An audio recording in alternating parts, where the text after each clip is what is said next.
Here we go. There it is. Yay! All right. So, welcome. I'm Linda with the Mystical Woo Academy, and we're here with Trena of Laughing Goddess 888, and we are going to be talking and discussing about conscious living. You So, got it. got it. And Trena, I'm going to let you go ahead and do an intro and tell us what we're going to be learning tonight. Great. First, my intro is, and I'll do the short version because I have the same people pretty much every week, so I don't want to bore you all. But about 2.5 years ago, I was in very bad physical health, autoimmunes, the worst of which was multiple sclerosis. I was in a wheelchair. If I had to leave my house and go more than like 2 or 3 houses down, I had a walker otherwise. I was 180 pounds heavier in a very unhappy marriage. Very codependent, which is where I see my part in it. Also, at the time, I would have termed my relationship as abusive, emotionally, mostly controlling in many ways. There was a lot of anger, but through my own healing and shadow work, I have also realized I was just a victim in his private war against himself. It wasn't personal. And actually through my own healing has allowed my ex to heal and step into his role of father, which is wonderful to see. I met a partner that I believe I manifested when I reached the point that I realized I wanted to live, which was COVID, made me realize, no, actually, I don't really want to die.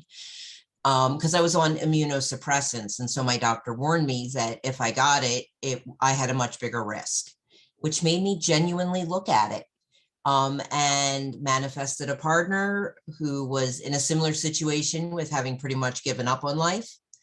And we have been growing together since. We had a joint awakening December 19th of 2021, when I started spontaneously channeling dimensional beings who walked me through a lot of healing modalities and learning to listen to my higher self, really, even realizing I had a higher self, changed everything. And so what we have been doing since is clarifying our vision, our mission, and our purpose.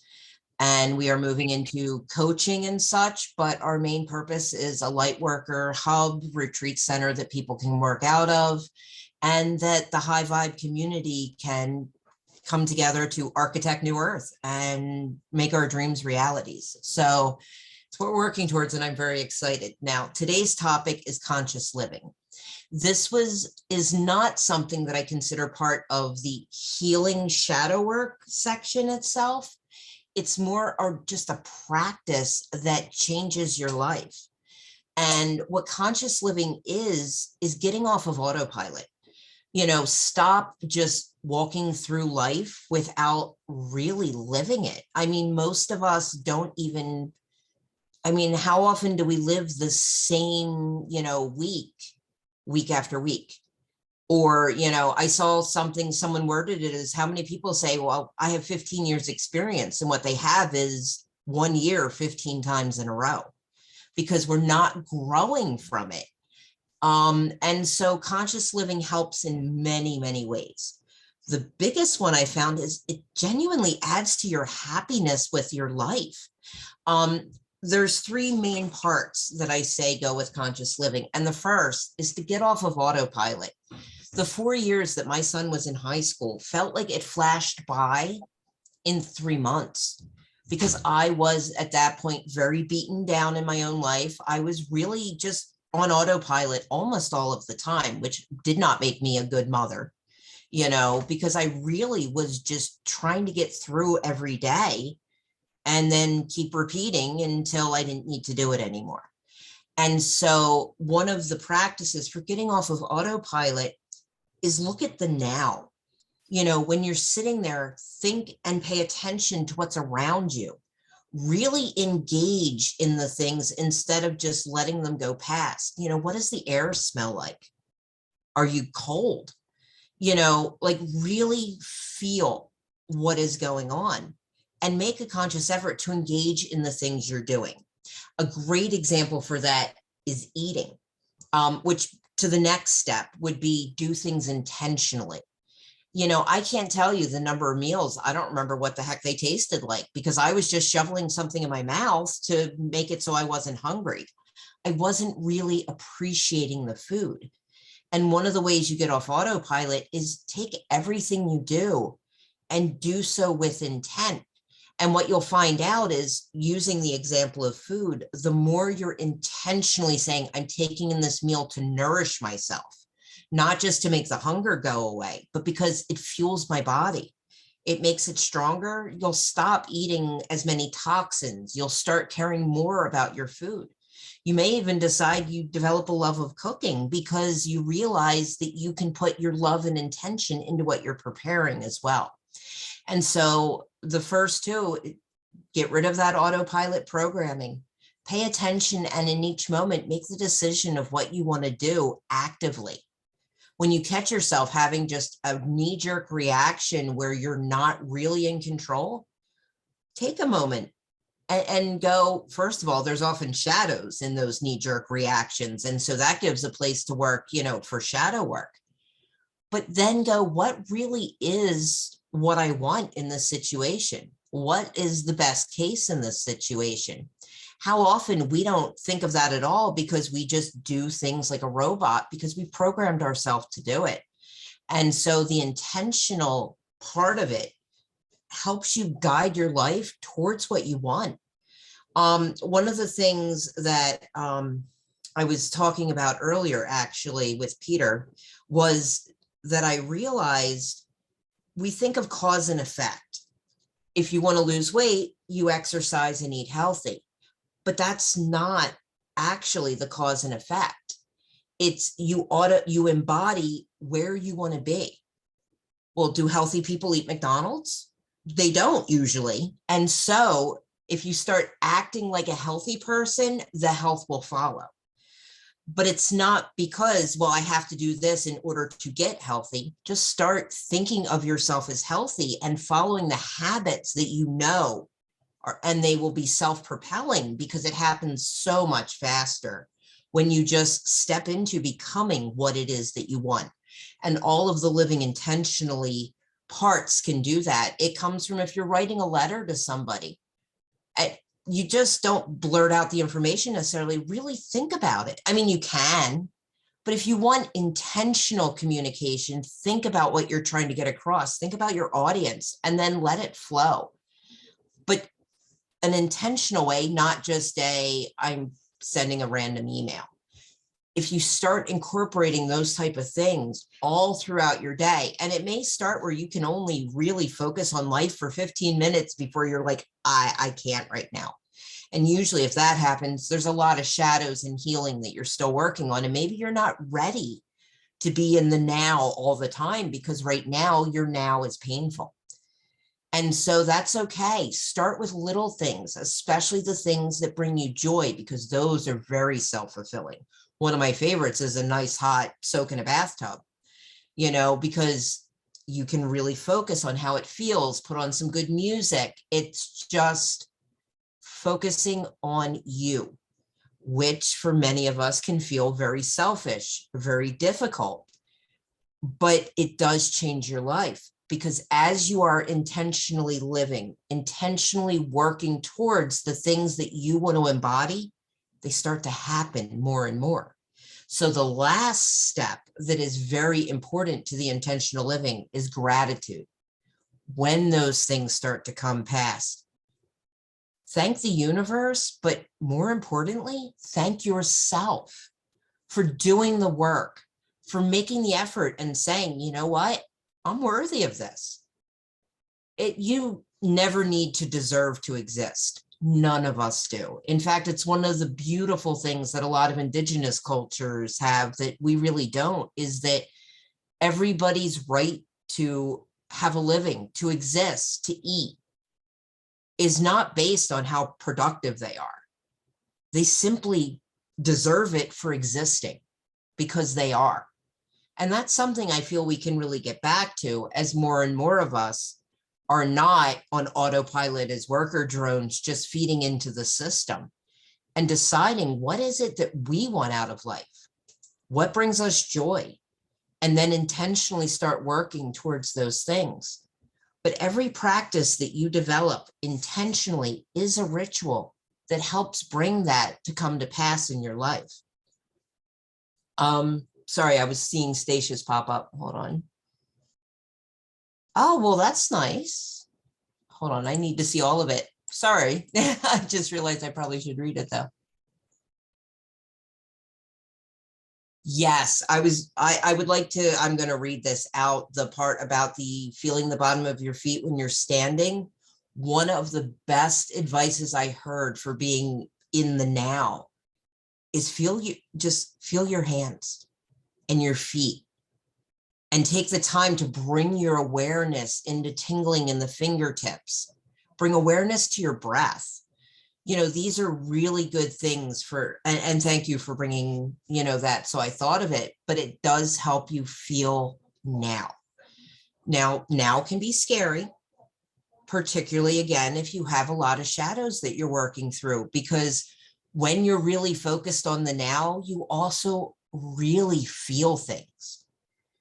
But the beauty of it is they're so much less intense than you expect, because I thought they were going to be overwhelming. I was an empath that was shielding myself all the time. And when I started to drop the shields and experience the now, I realized without dwelling on the past and beating myself up for the way I should have, would have, could have done it if I knew better, and without ruminating on the future, how is this going to play out?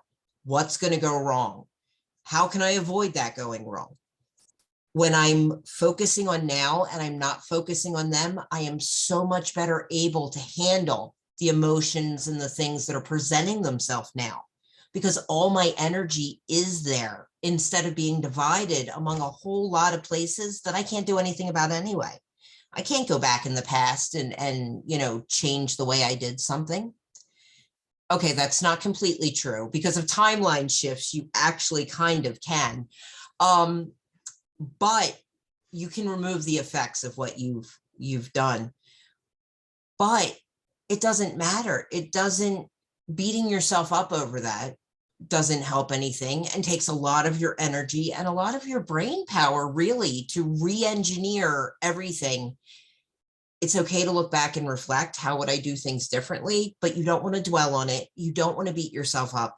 In fact, the last thing you want to do is beat yourself up, because then you're bringing yourself back down into not believing in yourself. And this is all about rediscovering who you really are under all of the traumas and world and everything telling us we're not. And then not dwelling on the future. I like to dream, which is, I like to consider positive rumination. But I've even realized that is slowing down some of my development, because I'm telling the universe how it has to be, and it's not going to. So I've now taken I still like to dream about maybes and what ifs, but always with the remembrance that the universe is going to bring things about in the way that is best for everybody, because it has the far back perspective, and I only have the perspective from here in the middle of it all, and you really can't see clearly that way. So I try not to dwell too much on that either, because right now, what decision you make in each moment as you're working towards the you want to be is what's going to yield the best results. In fact, it's a much more effective use of energy. One of the things I struggled with was not preparing things way ahead of time, not planning out everything. There was a time when I did, with my ex, because I was more the integrator in that situation, because I had given myself the obligation that I had to make everything work out for everybody. And when it didn't, I'd self-flagellate and everything. But I also spent so much energy planning for contingencies that never happened. Or if they happened, they never happened the way I thought they would.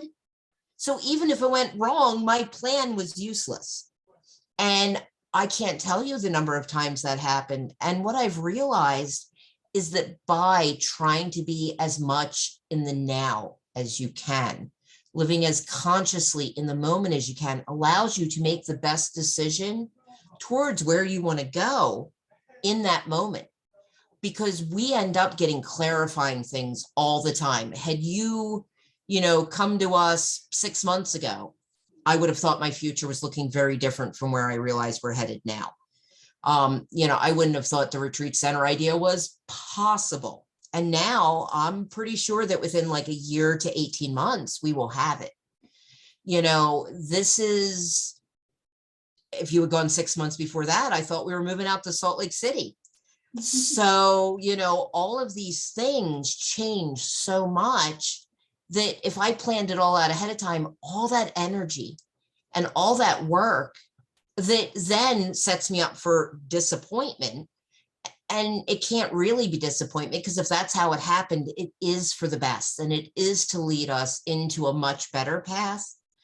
But if you get in your head, well, this is how it has to be, you end up with expectations that are always exceeded by reality. Reality is so much better than what the expectations were, but you still feel a sense of loss because what you imagined isn't what you ended up with.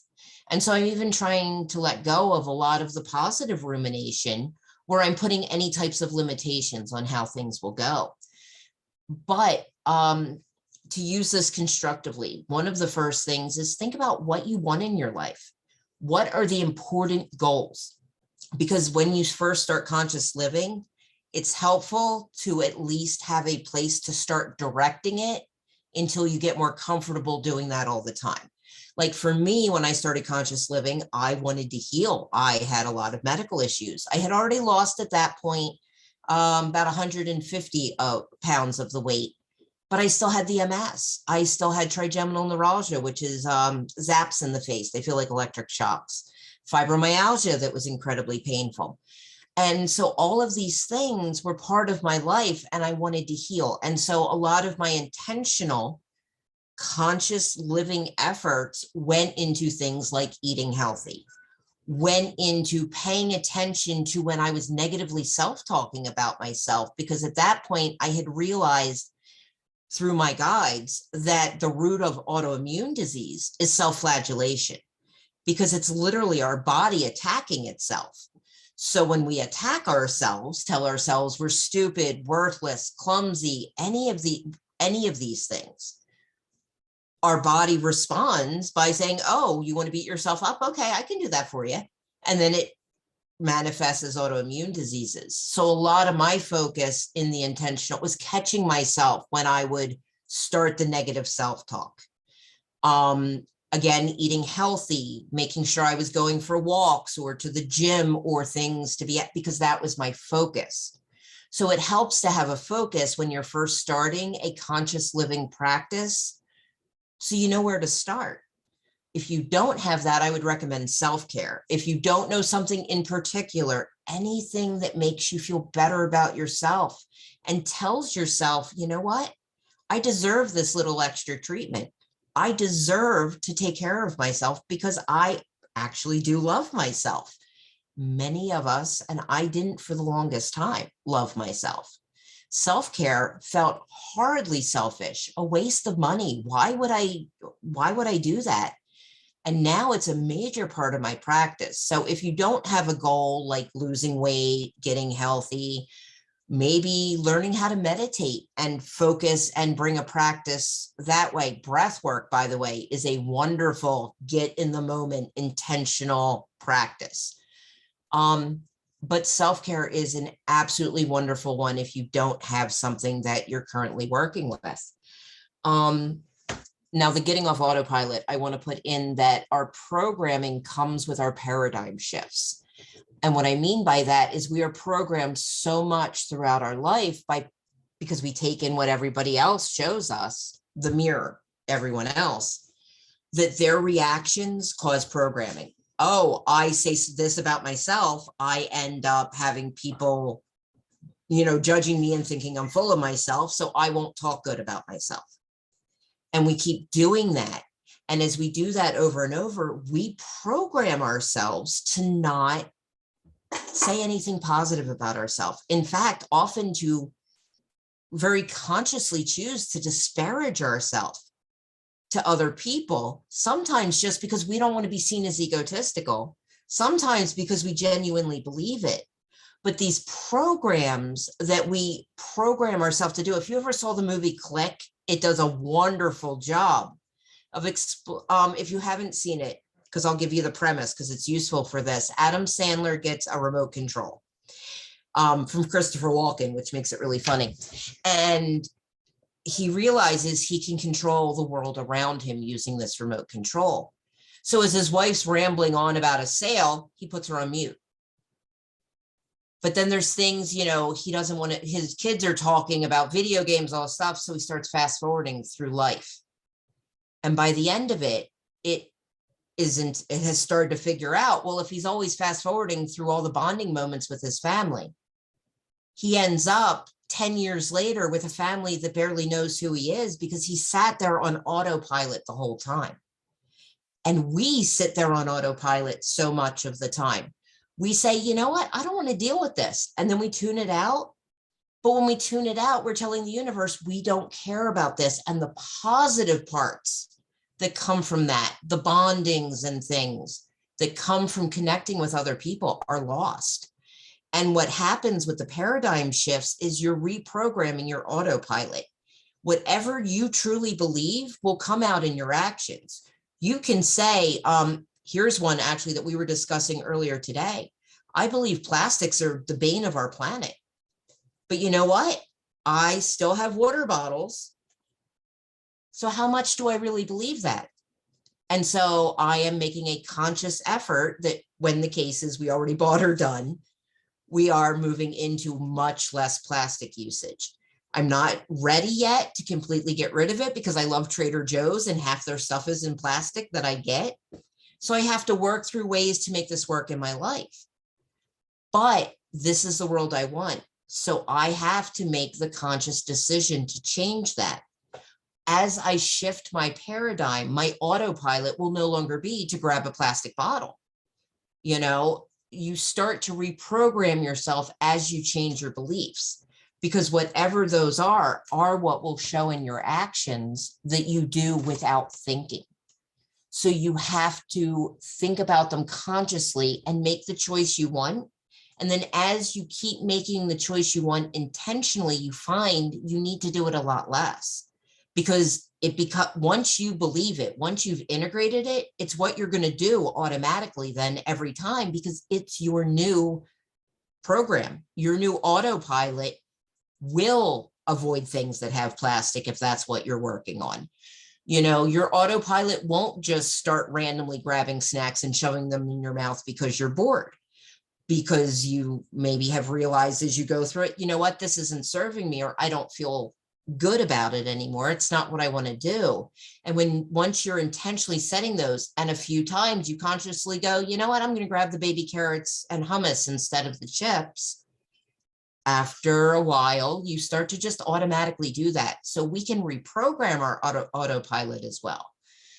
Because no matter how intentionally we're living, I'm sure there are people, most likely monks in some temple probably, that live intentionally the whole time. I'm not there, you know, and there are times that I am still on autopilot, but it is so much less that, like, I use the example of my son, 4 years in high school, and it went by in what felt like 3 months. This past now year and 3 months of my life since awakening honestly has felt like 20 years. I every day can feel like a month depending on what happens in today. As I said, today I was facilitating a mushroom trip, and there was so much huge pivotal growth and paradigms. And we did some really deep universal exploration as how some of the cosmology mechanics work, that today felt like a week's worth of information came at me. And I wasn't the one on the mushrooms, you know, and I got so much from it. And I was not on autopilot, because this is the kind of thing that you want to be deeply engaged in and very aware for. And it really did feel like a week in one day. And so I have had expos, especially when we were doing our expo circuit, we were somewhere at least every other week, we were somewhere else. And I would have an expo that was 2 weeks before, and it would feel like it was 6 months before, because so much intentional work, conversations, thoughts, awareness of what was going on around me, what was going on with my body, in a way that would have been glossed over. And it's kind of like when you have a writer that just writes like one line, think of it this way. How much time does it take to read a line that says, Trina took a bath today? But then have a writer that wrote an entire chapter describing the music that was on, the temperature of the bath, the conversation that took place while I was in the tub, what shampoo, all of these things. When you're consciously paying attention to all those details, your time really stretches out. And, I felt like the end of my life was, the last 20 years were the blink of an eye. And now the last, 12, let me see, what are we at? 15 or 16 months has been decades worth. I've done more living in that time than I think in my previous life up till that point. It really does change everything.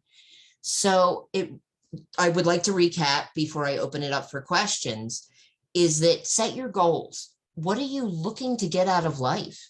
And keep in mind, you're going to want to reevaluate that often as you're doing healing, because as you clear things, there's stuff I thought I wanted to do my entire life. No, it was stuff my mom wanted me to do my entire life. But you don't realize that until you really get down into yourself. And then work at getting off of autopilot. And as a subtext of that, reprogram yourself.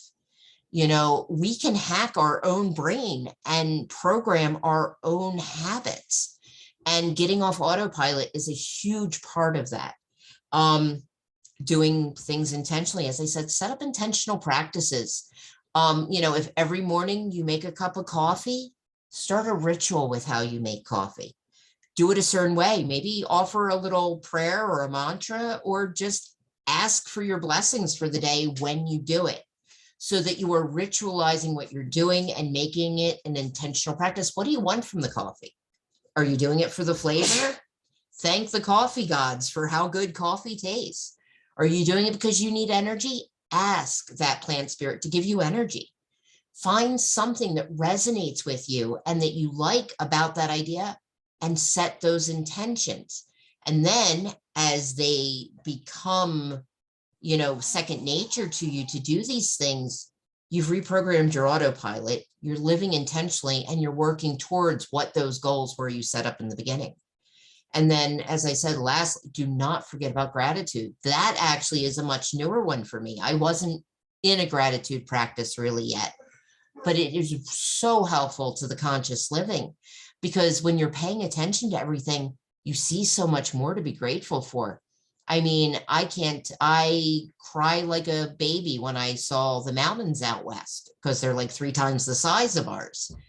And that's because I was focusing on the moment. I mean, how often we go past these genuinely tear producing scenes in nature, and we just have them all blocked out because we're just not focused on what's around us. So that is my conscious living, but I'd like to open it up for questions. I see Nate. So, question along with a short tangent. Sure. Because I don't know, my guides are telling me that I should share this, so I'm going to. Okay. I recently, today was sort of weird because I broke up with my therapist, and in doing it, it was one of the most beautiful interactions I've ever had with this human, because I was able to be completely honest about why, what I gained from this interaction, how we got into a place where I wasn't gaining anymore. Right. And instead of autopilot continuing to go to therapy twice a week, mind you, continuing to go to therapy with a therapist who, by no fault of his own, does not understand my disorder, which Sure. was okay. Like he's a good human. He just doesn't understand my disorder. Right. I was able to have this really beautiful interaction where I was able to ask him like how he saw me when I was throughout this process, and it like get his feedback about how he's faced like really impossible things. Like he's become one of my friends at this point, and it was this beautiful interaction from this thing that I was straight up dreading. Like Sure.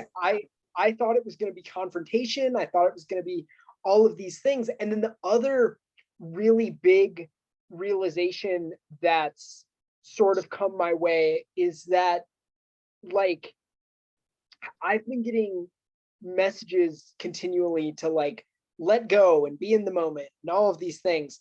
And I haven't really known how. And in this interaction with my therapist as well, like talking about this intentional living, it cemented for me this ability to just go, yeah, that's not my problem right now. Like, yeah, I don't understand my emotions. Yeah, I don't understand what's going on in my head. And it's not my problem right now. It's okay that I don't Right. understand those. And so it's interesting because I know some people struggle with like not being insightful enough. For me, it's always been the opposite. Right. Like the ability to be able to go, that's not my problem is huge. Yeah. And I guess my question with, well, one of the things that came up in a support group for my disorder that we were talking about is how one of the ways this disorder, and I imagine a lot of people, others as well, is so problematic is that it numbs you out. And I realized what I'm afraid of isn't the thoughts or what I'm experiencing or anything like that. It's the fact that I don't feel like me. And just in these two interactions, I mean, I then went and got a sandwich because I was driving to Wendy's and I'm like, no, a sub is healthier. And I just went there and I was just drawn there. And then I had a like really nice conversation with the person behind the counter as if I'm not in like one of the worst headspaces of my life. And so I guess my question is, how do you get to a place where you understand, for lack of a better way of putting it, the rules? How do you get to a place where you start to be able to take ownership of your emotional space, be able to take ownership of your headspace? Because like at this point for me, it feels like I'm playing the rules of a game that I don't understand. And sometimes that I feel great, and other times I'm completely miserable. And half the time I'm not aware of which one's going on. Well, first of all, there are no rules to the game. Congratulations. Not true. There are, but you're making them. Okay. You get to choose when you're ready. Now, some of that, it feels like you don't have a choice, but that's because of the shadows and things that are making it really scary to make certain steps. But once you work through those, and that can take time, and you can let go of those fears and see the universe as benevolent instead of enemy attacker that's causing all these things, you are much more able to trust in the flow. Where you're going to the sub shop today is a great example of following the flow. You know what? This feels right. You rationalized it by it's healthier, but you also, I'm sure, went, you know what? That just sounds better. And so you followed the flow and then had this conversation.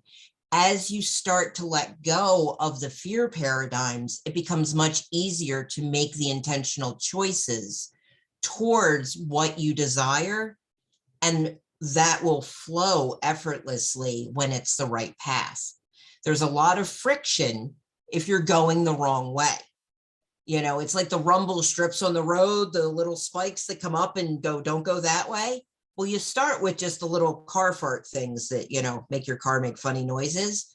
But eventually you hit those rumble strips that'll pop your tires if you keep forcing it down the wrong way. So flowing is learning to go which way is effortless, what feels right, and then it just happens. But to get back to your original question, the way to get there is through the shadow work and healing the parts of yourself that make you afraid to live really in the moment and make those conscious choices that you're going to know every time it's a right choice because it feels right. Even if your brain's screaming, no, danger, this is a bad idea, your heart feels it. And you know. Well, and when I broke up with my therapist, that's what that was. Like everything was screaming at me that I didn't want to do this, but as soon as I did it, it worked out amazingly. Like he didn't take it personally, and Wonderful. everything was, yeah. So it's amazing how we build stuff up too, because I'm very guilty. I couldn't even do a phone call for the longest time. I have to call a doctor. It's all right. I'll just keep bleeding. I'm good. I just was like dreaded phone calls, particularly because I'm neurodivergent and I use the clues of the eyes and everything, like when I'm talking. So over the phone, I always felt like I'm missing a lot of the clues I need in order to really have a good conversation with somebody. So I struggled a lot with that. I don't now, but it took a lot of work and getting rid of those fears of being misunderstood. What if I can't hear them clearly? Well, you know what? I've learned. I asked them to repeat themselves. It's okay. But I can't tell you how much fear I had built up on what if because my hearing isn't the best. What if I misunderstand them? What if I can't hear? And it turns out that the answer to that is, and do it anyway, because this is what I need to do to intentionally do the things I need to do. And it turns out that, oh no, the worst thing is, excuse me, could you repeat yourself? It was not horrible. And it's amazing how we build these things up that they're going to, and we get really nervous about them very often to the act of paralysis. So I'm very proud of you for moving forward and doing it despite feeling that way. And I'm glad that it all worked out beautifully.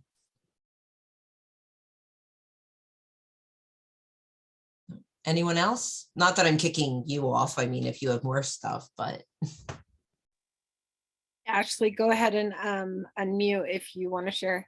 Yeah, so I found this quite interesting because I didn't so a few years ago, one of my principals had us pick a word to help us through the year and did a little art project and put it up on our wall. And a few weeks ago, that came to me that might be helpful for me.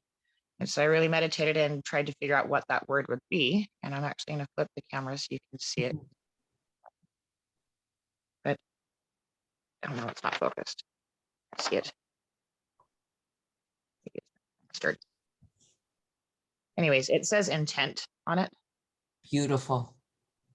Which I thought that was a weird word to come to me because I feel like the context around the word intent, well, stereotypically is kind of has a negative connotation or something, like what's your intent? It was an intentional hurt. And maybe that's just my own process where I'm at healing and thinking now. But I kind of realized that I had been going so long with just kind of that autopilot that I go through certain, and I spend money, and not that I intend to hang out with my friends or whatever, but maybe some of the things or activities we do aren't necessarily intentional. And so that's where money's going, or my energy, and just different things like that. And so, I've created that word. I'm trying to figure out where to put it in my house so I see it all every day and to remind myself it's a good spot. That's where I'm at with it now. But I just thought it was kind of caught me off guard. Yeah. And so it's nice to kind of hear and learn a little bit more. I'm going to have to go back and rewatch and everything too. Just because it hit so much at home at where I'm at, how I'm trying to, I don't know. Right. Yeah, that intent behind it to be awake to, and how much that the autopilot actually feeds my depression and my anxiety. It does. As well. And then you get stuck in this rut where you can't get out. And that's the only way that you are coping and surviving at that time. So right. That was my life for many years. So I very much understand. And one of the things I want to say is it really is all about intent, but in a positive way. I mean, yes, people could have bad intentions, but your own intentions aren't, because you are going to want what's best for yourself, even if it is you're still beating yourself up for perceived, things that I can see you get it as soon as I was saying it. Yeah, that being intentional and mindful with everything, that Yeah. if I need days to rest, but I need to intentionally rest to make sure that they are healing and that they are restful. Um, you know, it be intentional with Right. those. Much to my disappointment, a day of video games is not resting. Right. I wish, because that was one of my biggest distractions. It's how I met my partner, actually, is we played Star Wars: The Old Republic together, is how we met. That was my distraction from life. But that, sadly, I mean, it's great. There's nothing wrong with playing video games. Not a full break, Not it's not less. full rest, and it doesn't have that intent behind it. That intention, the part of fixation, that focus needed to really get the full benefit of that. Yeah, So. agreed. I'd like to make a comment on Linda's comment there. If it's a bad choice and immediately, it's okay to pivot. This is a trick that we've learned. If you're having trouble figuring out what to do, make a decision. And if it's not the right decision, as soon as you make it, your stomach or your chest will tighten up and you'll go, yeah, that's not the one I want. I mean, to use a superficial example, you're looking at two purses, a red one and a blue one, and you're like, you know what, I'll just get the red. No, that's not the right, when you make a wrong choice, you feel it. So it's and it is okay to pivot. And in fact, with the intentional living, look at everything in your life as you clear your lens, as you heal, as you start living intentionally. Look back through all of your practices, because it's very likely that you'll find out that you developed things because you were in survival mode. And if you're no longer in survival mode, you don't need to do those things to keep going. You get to actually shift all that energy from survival living into thriving. And the only way to do that is to look back through the things that you do, which things are just fear-based, which things are taking away from your belief that life is good. And as you let go of those things and periodically reevaluate, because every time you grow, you may find out your whole value system has shifted between now and the last time you actually looked at that particular topic. Thank you. Yeah, I remember you talked about the pivot shift with the intuition, and that was something my mother used to tell us all the time, and I'd forgotten somehow or somewhere. Just because you make a decision doesn't mean you have to stick with it. So, Right. Thank you. Anyways. Oh, my pleasure. Anyone else? I'll share for just a minute or two. I've got so many things I want to say. I love this. So one thing that is in my current vortex that I'm experiencing is in my job. So I'm a teacher at a residential treatment center, special education background that I've had for many years. And I have experienced some good academic directors and principals, and I've experienced some really shitty ones. And I currently have a really good one. And that also being said, like, I'm very good about going into my job and seeing where the holes are and what's not working. And I will be that squeaky wheel, for a lack of a better word and term, until it gets fixed. So it's either that tower moment of blowing it all up and bringing it back down, but it's been a process, because I've been feeling that like gut feeling that things aren't going right. And then that that fear that kicks in from when I had the really crappy principles that kind of came in. And so just being conscious and intentional in what I'm doing and saying, and how I'm working with fixing the things that I'm seeing that are broken, the growth that I've made. Like you had mentioned this earlier, that stuff, I think it was earlier, it might have been last class, but it keeps coming back around. Like I thought that I had already gotten through this, Right. but it's a new circumstance, and I get to see how much I've grown, and just remember that that I am doing this with all intention of from a heart-centered space, and there's a reason behind being that squeaky wheel and maybe being the person that is causing disruption. Right. And you can tell that you're the part that gave you the fear of it, I don't want to disrupt it because things are going good, is you putting other people's past on the new director, who it sounds like you have a really good working relationship with, and, probably would be fine with the squeaky wheel, because they want things to be better too, and they can't rise to the challenge to make it better if you're not bringing it into their awareness. But the fear comes, I'm sure, from previous situations where it was not well received.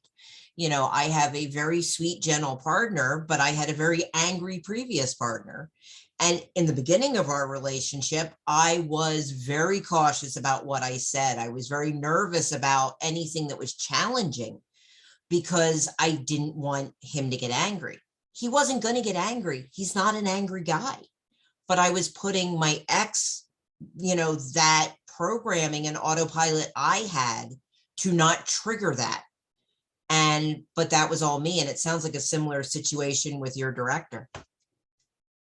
It very, very much so. And that it's been a very good learning experience for me, because I have had to work through that internally. I feel like, all that past trauma experiences come up. And so being able to work through that myself and hearing the words, really having a good conversation with him, it can happen, and it's there, and he's appreciative, and I don't have to go through it in my whirlwind of a way to get my point across. He really does listen. That's wonderful. Anyone else? Or again?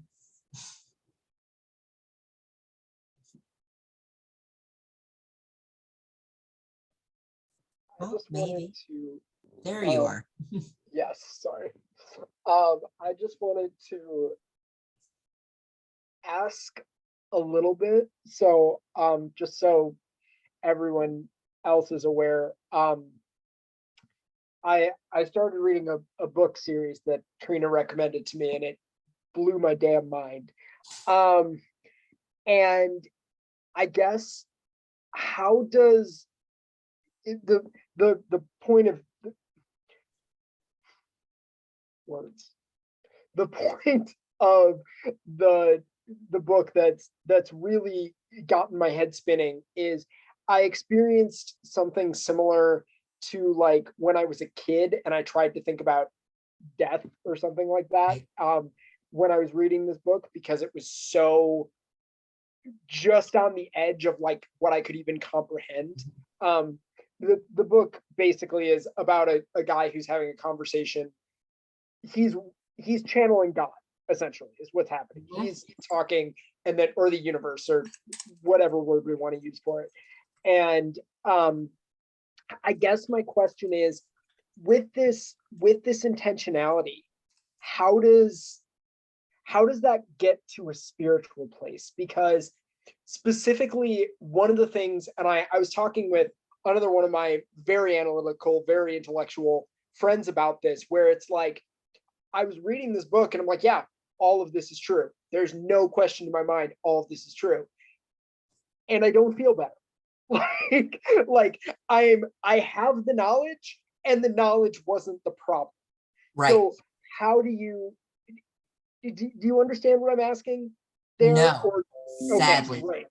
Okay. How do you get to a place with intentionality where the knowledge is enough? Where if you can, for example, if you can understand when you're making coffee, you are being grateful for it. Because something else the book touched on that was absolutely wild to me is their take on gratitude, which is you're never asking for anything. You're only thanking for what is actually there, because if you're asking for it, it's you saying you don't understand the design or something along those lines, or you don't understand that it got real metaphysical real quick, and I really struggled to follow something along the lines of how timelines aren't real, and if you're asking for it, it means it's not happening. I'm really trying, Trina. But my It's okay. question with that is, how do you take that intentionality into a place with higher concepts, into a place with things like, for example, really coming to a place of gratitude, not just from an intellectual place, but from a full body place? Because This part I can address. okay, great. And I probably should, so I don't lose it. But the gratitude part, it being genuine, is when you take the obligation out of it. You know, my partner is under no obligation to ever make me dinner, because nobody is ever actually obligated, or should be, to do anything. They do it because they want to, or because, and this is unfortunately very true in our society, they have put an obligation on themselves. They feel that's what they should. We do it all the time, you know. Well, I have to do this because that's what moms do. I have to do this because that's what partners do. But the other person is never really putting it on you.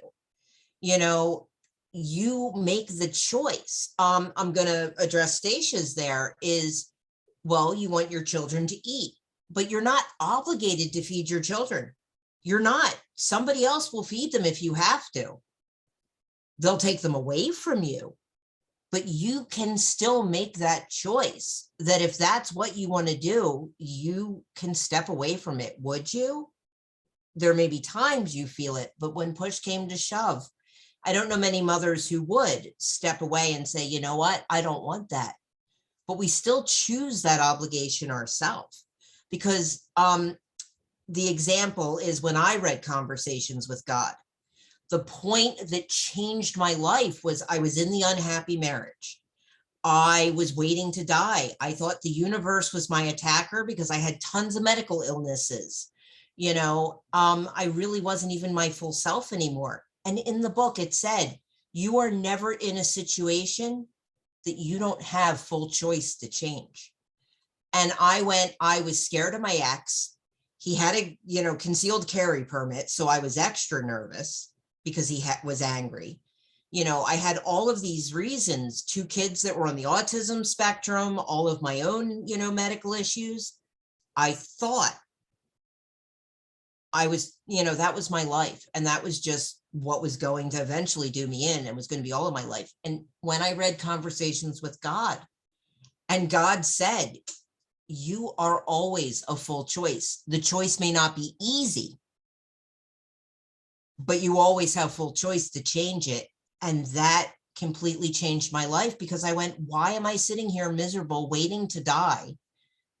And, you know, when I have the choice, is it going to be easy, you know, being a single mom? No. But guess what? It was a lot easier than what I was doing to myself in the situation I was in. I just didn't believe that necessarily initially. So no matter what our situation is, we've obligated ourselves to it, but anything can be changed. It's just whether or not you're willing to put up with what that takes. And do you really want the repercussions of that? You know, because there are things that once you think through, like defeating your children, yeah, no, you know, I really don't want to make them dinner tonight, which is one of those cases where breakfast for dinner, you know, cereal saves the day. But if you really think about it, I'm sure you probably in the long run do. So find ways, instead of feeling obligated, to share that burden. You know, maybe decide that once a week you're ordering in, another day a week you're doing cereal for dinner. And so that you don't feel like you have to make this big dinner every day, or whatever it is that you feel is weighing you down. And yes, that book can be those books, I should say, can be I read the first 3. I actually haven't read the 4th one yet. But it has been in discussion that I need to. And they are wonderful. I had put it into the chat, but for anyone that's just listening, it's Conversations with God by Neil Donald Walsh. It was my intro into modern New Age spirituality. I mean, I had been Wiccan, so that obviously has parts of it as well, but it was, at least the Wiccan I did, much more of a religion and path than just spiritual. But when I first started talking to Pete, my partner, through I have to say it again, Star Wars: The Old Republic, because I like that it's making Nate laugh. We had this beautiful long conversation about, intellectual stuff and spiritual stuff. And he recommended that I started reading the book. And as I said, it changed my life. It was the beginning of this path for me. Anything else? It's also just real, like, I made it 50 pages in and I'm like, I'm not reading more of this until I'm an IOP. Like, it was a lot. I had to sit it down numerous times for at least a couple hours, sometimes even a day here and there, to give myself time to kind of think through it. Now, I had an easy time with the fact that he was ghostwriting, channeling, writing, because I had actually done that when I was a young teenager, but I had done medium stuff and everything. So, spirit writing is part of one of the practices you do. So that part was thankfully very easy for me to work with. Anyone else? Wow, we might actually end on time. No. Can I share a couple things? I don't know if this is really along the lines, if it's helpful. I'm just being told to share this. So a couple of the things that I did early on in my journey and that I've heard come back up in other conversations. So with letting go of the expectations and those obligations, those societal norms, really tapping into myself, having been in a marriage with an alcoholic husband, 3 kids, having cancer and autoimmune stuff, like I was at my wit's end, like rock bottom, if you want to say that. And one of the things that helped me was those conversations with myself, asking myself why, like whatever I thought that my truth was, or what my truth was, what choices I was supposed to be making, I would ask myself why. And I would keep asking myself why until I really got to where I felt in alignment with it. And then also asking myself, like, what's it like, especially, well, not to go into that, but asking myself, what's the worst thing that can happen if I make this decision? And that kind of helped me with getting in alignment of just allowing things to be, to let them flow, and not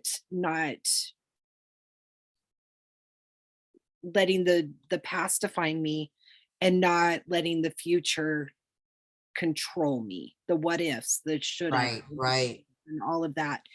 But really letting me live in the present moment. And I still have to go back to that, life gets in the Crazy. way. And so, what is in the best interest, but asking the why questions, and then what is the worst thing that can happen if I make this decision, or if I take this choice instead of this choice, and allowing things just to be. It's helpful. I have done the worst case scenario one. I actually have realized, thank you for bringing it back in I don't need to do it anywhere near as much as I used to. I'm assuming from, all the shadow work time and everything, it comes up less, but that is still my go-to. If I have something I realize I'm fearful of, what's the worst case scenario? And then how would I deal with that? It's much the same way the CDC actually has a zombie, apocalypse plan. And the reason the CDC has a zombie apocalypse plan is if this is what society would do in a zombie apocalypse, by planning for that, we can handle anything else that would happen. And so it's very much a similar type of thought process, but then add in the newer perspectives and paradigm I have, like we are all eternal.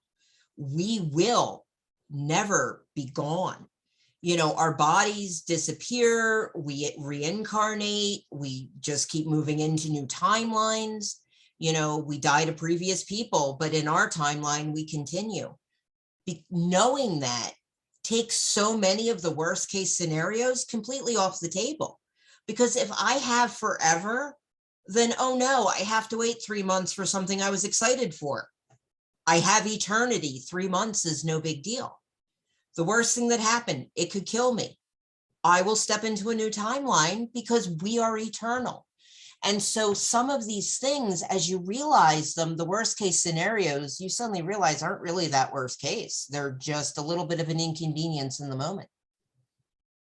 In fact, I'm going to quote something that, even though I didn't read, so I don't want it to sound like I'm more intelligent and well-read than I am, that my partner has read and has quoted to me, was in the Bhagavad Gita. And it was, I want to see if I get this right. He's here, so he might have to correct me, is that physical pains are temporary, bear them patiently, as Arjuna is the character's name.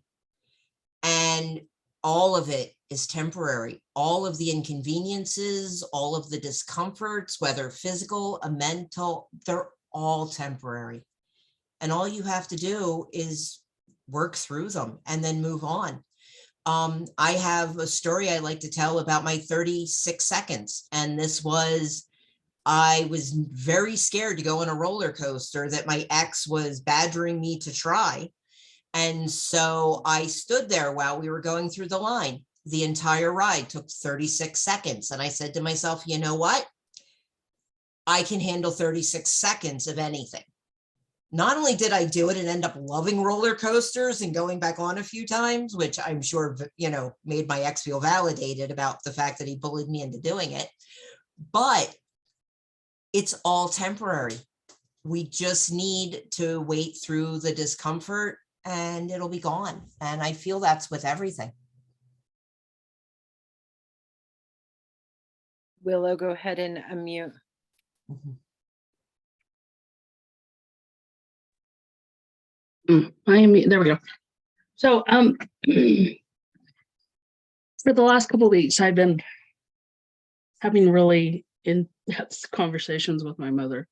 So it's been kind of good, but we're really talking about what I believe, you know, and this is something where I felt like I had religion shoved down my face, you know, like open up and feed it. But no, it's funny. The last 2 times I told my mom I don't believe in the devil. I think the devil is created through your own mind. So if you think the devil's real, you're creating him in your mind, and he'll take over you because you created him in your mind. You know, and she's like, what hoodoo are you doing down here to create the devil? I'm not. Right. So yeah, what I'm trying, it's just weird that I today realized that I'm the one that will be, I'm hoping, and it's again, it's all up to my mom, but I'm hoping that maybe I'm the one that opened her eyes to what the world is. So, but yeah, like living consciously, not, you know, getting into the fear of everything. Cause that's was something I'm still struggling with, is the fear. I still have fear. Like yesterday, that child's class, I channeled my young adult, and they're more or less angry. They're just in survival mode still.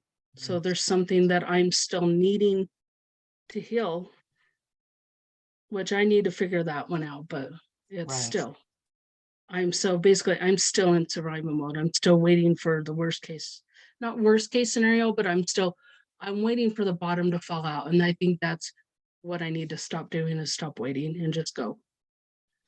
Not only that, but I'm going to steal from what I will consider a channeling legend. If the bottom falls out, so what? You will pick up, you will move on. By the way, I'll give credit where credit's due. It's Bashar, who is one of my a personal favorite that has so much of what he says affirms the things from my guides, and so has been very propelling through my journey. But so what? And that is the answer to every worst case scenario. If that happens, you will figure it out.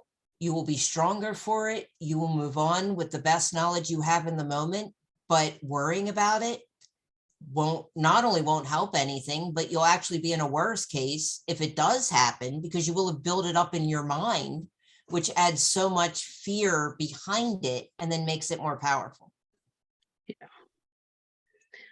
Yeah. So it's just, it's learning, but it's just like I keep asking myself why. I think I keep comparing myself to other people I see. Like, why am I not jumping in that direction? Why am I not seeing? By the way, is a huge problem for all of us, is comparison. We are always comparing ourselves to everyone else to see either where we don't measure up or where we feel we can lord over them. Again, not necessarily consciously. We're not saying that's what we want to do, but it's an ego mechanism to either, I saw a wonderful speaker actually the other day on a TED Talk that my roommate shared with me, who was explaining, she talks about inferiority complexes, superiority complexes, and then what she calls interiority. Interiority is where we all strive to be, where our sense of self does not depend on anyone else in the equation. There's no comparison. If you have a superiority complex, you need other people to feel better than. If you have an inferiority complex, you need people to feel worse than. And so, and we do that all the time. A meme I saw that was wonderful for it had a crown saying, "I'm not sharp enough," and a pencil going, "I'm not colorful enough." We judge ourselves on where we don't compare to someone else without giving us credit for the unique and beautiful gifts that are our own. Yeah. And that's the thing, is that I think I'm not seeing my gifts. I mean, Phoenix keeps telling me my gifts, and so does Linda, but it's just like I don't see them in the light that they see them. It's so much easier to see other people's light than your own for the most part. We like to call it dashboard cam moments, but as your perspective gets further back and you can see yourself more the way you see other people, the good parts stick out as well as the ones that, you know, you want to make fun of yourself for, because you're like, I can't believe I just said that. But being able to step back in your perspective and look at yourself as if you were someone else helps immensely. Part of what has helped me come into actually genuinely loving myself for probably the first time in 50 years has actually been these videos. Because when you're looking at yourself, you don't see yourself excited. You see yourself staring at the mirror, picking apart the parts of yourself you wish you could change, and you don't see yourself animated. So actually watching myself on video where I'm talking about something I'm excited about makes all the difference. And probably a big part of why you don't see your gifts is because you're not looking at yourself when you're excited from outside. You only have your little window of how you're perceiving yourself. And we tend to look at the bad stuff and the things we want to change than the stuff we want to have gratitude for and are happy, because gratitude isn't just for the universe, it's for ourselves, because we're the architects. We are the ones who made this world. So have some gratitude for yourself too, but it takes a while to get there. But appreciating every little thing that you catch yourself going, that's growth. You know, I did this and ooh, I would have gotten angry 3 weeks ago, but today I just kind of shrugged it off and went, whatever. Congratulate yourself for those things. And as you have a gratitude practice for yourself as well, you'll start to appreciate and see your own gifts a lot more. Yeah, and I'm getting there. I mean, today I realized that my mom was trying to get me to hook, and I wasn't allowing her to hook me. And I'm like, no, I'm going to keep speaking my truth, keep spilling my truth to you, because I'm not going to allow you to down what I'm like, you already called me crazy. I might as well just show her that I am. Show you the full crazy. Yeah. Actually, I was going to say there is a big part of this journey that is realizing when you no longer care about whether they find you crazy or not, they stop finding you crazy. I mean, I openly speak, and I'm not talking at the expos where people are expecting this. You know, I was having dinner with my partner's family and just talking about channeling dimensional beings with some of them. I just realized it doesn't matter. And as you are more comfortable with your own truth, with not needing anyone else's approval, with not worrying about their disapproval is probably even bigger, you stop taking it in yourself and you just get to live your truth. And anyone who thinks you're crazy will fall out of your universe anyway. And that's okay, because if that's how it went, they weren't meant to be on your particular timeline at that point. Yeah. Yeah. And I thought it was funny how you said you were telling your mom how you don't believe in the devil. And if she believes in the devil, she's creating. And then she's like, are you doing down there creating the devil, turning it around on you? Yeah. I mean, I'm learning that's my mom. So I have to learn to kick it back at her and be like, well, I don't believe what you believe anymore. I'm finding and I told her that today, I'm finding my own truth. But it's funny is that she keeps coming down to talk to me about it. So they realized, she's interested, but she's not wanting to say she's interested because she keeps coming down and asking. But that's not only is she interested, she's trying to connect to you. Yeah. Yeah. And that's a beautiful thing. I actually just had that with my youngest. They're living with my ex. It's only like a mile away, but they weren't showing much interest in coming around and, visiting or anything.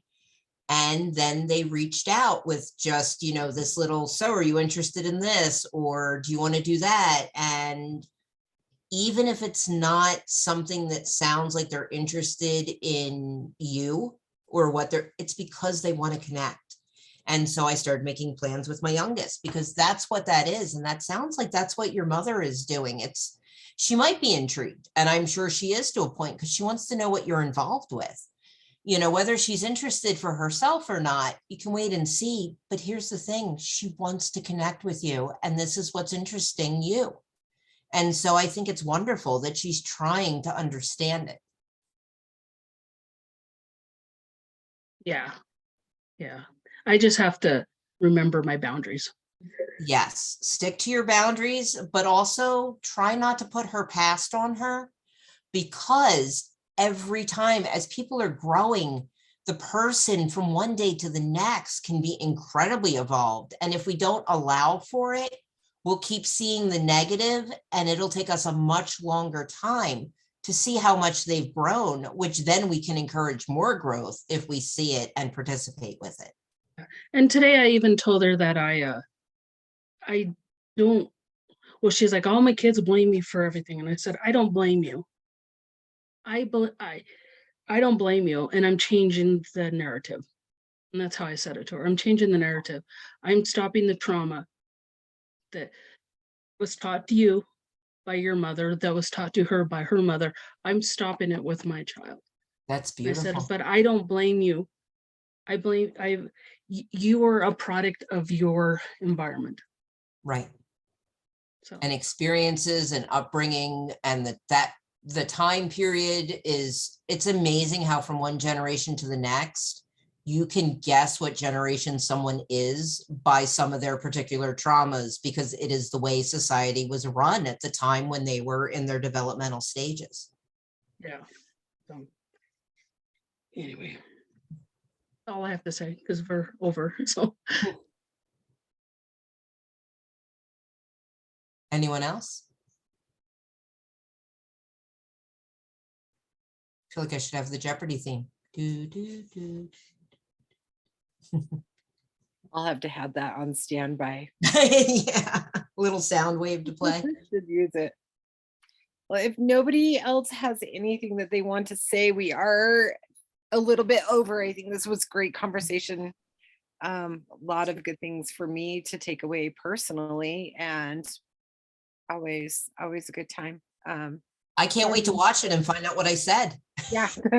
Are you quoting me now? Yeah, I just want to say thank you, Trina, and everybody who came and participated again tonight. It really helps when we're sharing and learning from one another. Like there's no like there's a reason why we're all together, right?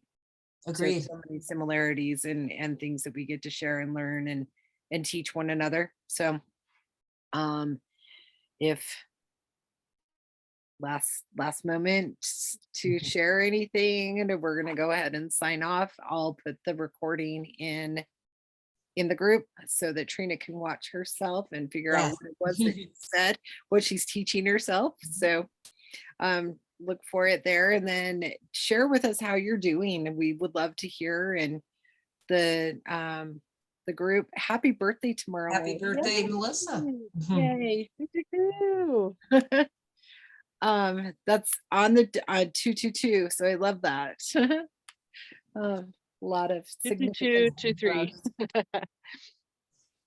All right, I'm going to go ahead and stop recording since we are there.